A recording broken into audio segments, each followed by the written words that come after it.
इराणदारांकडनं पैसे खायला सगळेच मोकळे आहेत.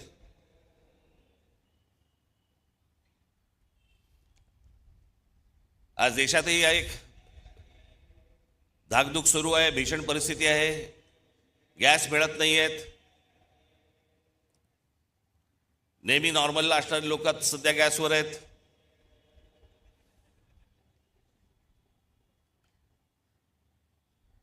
खरं तर काही गोष्टी आपल्याकडनं राहून गेल्या, आपल्या पंतप्रधानांकडनं पण राहून गेल्या. जो इराण इतकी वर्ष आपल्याला साथ देत होता, त्या इराणवरती ज्या प्रकारचे हल्ले होत आहेत आज, आपण इराणला साथ द्यायला पाहिजे होती.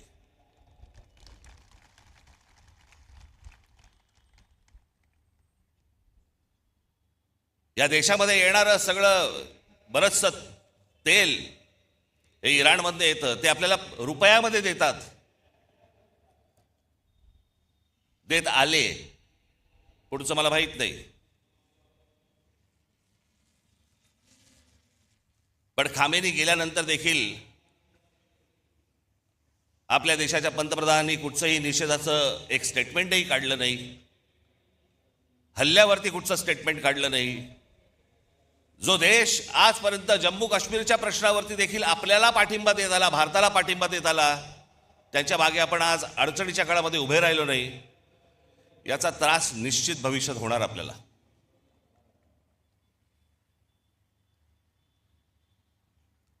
आज सगळ्या बाजूने समजतच नाही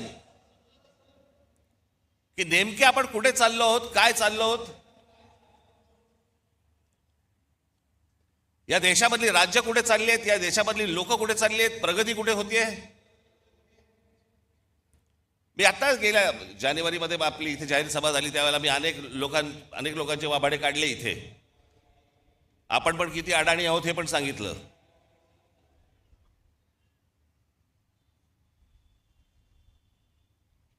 हे जे मी तुम्हाला सांगतो हे लक्षात ठेवत जाय, विसरत जाऊ नका.